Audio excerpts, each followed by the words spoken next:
Tracy Kidder's The Soul of a New Machine, 1981, is a riveting nonfiction narrative that chronicles the extraordinary efforts of a team of underdog engineers determined to build a cutting-edge minicomputer against overwhelming odds. Under the leadership of a cold and demanding boss, these engineers navigate severe budget constraints, manpower shortages, and grueling work conditions to deliver a machine that outclasses those produced by larger, better-funded competitors.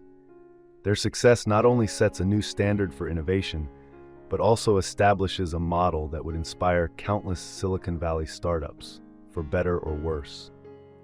Kidder's portrayal of computer engineers as visionary and passionate disruptors challenged the era's stereotypes of tech geeks and reshaped societal perceptions of the computing industry.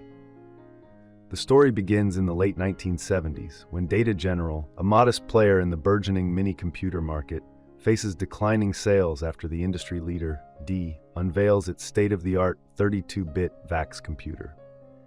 Minicomputers, about the size of a closet and priced at up to $25,000, are early forerunners of the desktop PCs that would dominate the 1990s. In a desperate bid to compete, Data General launches the Fountainhead project, relocating its primary operations from Westboro, Massachusetts, to a new facility in North Carolina. This ambitious effort to create a rival 32-bit machine consumes most of the company's resources and top talent. Back in Massachusetts, a small group of employees, unwilling to uproot their families, remain behind to maintain the company's existing products.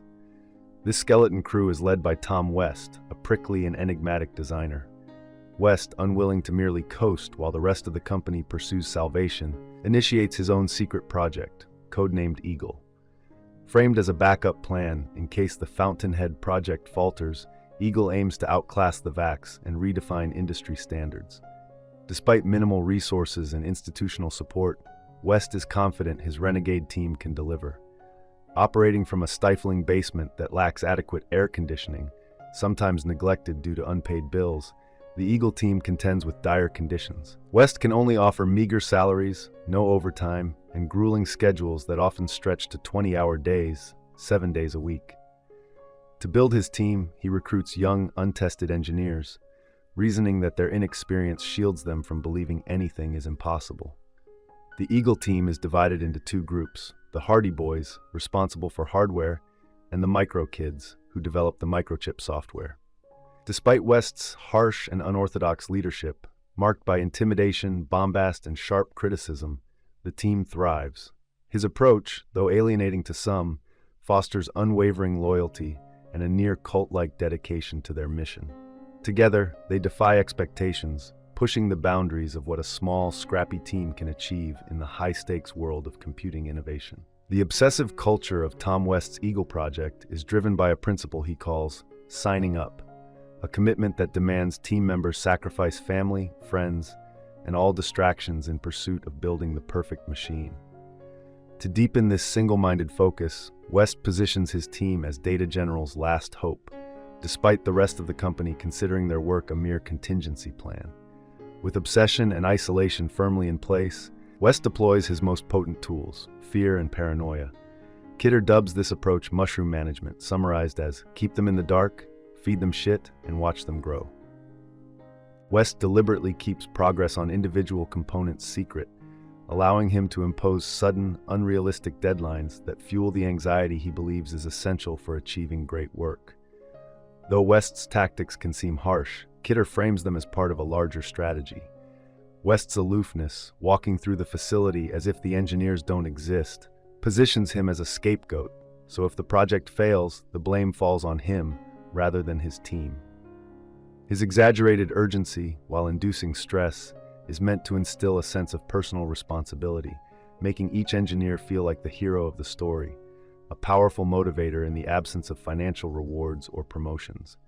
However, West's strategy backfires through no fault of his own. When the Fountainhead project misses its deadline, the Eagle becomes Data General's only shot at survival.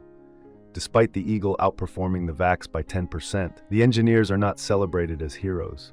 Instead, tensions erupt. The Fountainhead team feels betrayed by the Eagle team for overshadowing their efforts, while the Eagle engineers feel underappreciated by the company. The final blow comes when West's promised reward for their hard work, a chance to play again, a metaphor likened to pinball, never materializes for many of the project's key contributors, who leave the company instead. The legacy of the soul of a new machine transcends any individual product or engineer. Kidder redefined how the world viewed computer engineering, transforming what was once seen as a niche, nerdy pursuit into a realm of high drama and heroic struggle. Years before figures like Steve Jobs and Elon Musk became household names, Kidder portrayed engineers as artists, visionaries, and protagonists in their own right. Reflecting on the book's influence, Wired's Evan Ratliff writes in a 20-year retrospective, "The engineer as artist, scientist, visionary, the computer builder as protagonist, even celebrity, these cultural figures came into being in Kidder's soul and provided a new framework for understanding the progress of the industry." I hope you enjoyed this video. Leave a like if you did, and be sure to subscribe. Thank you.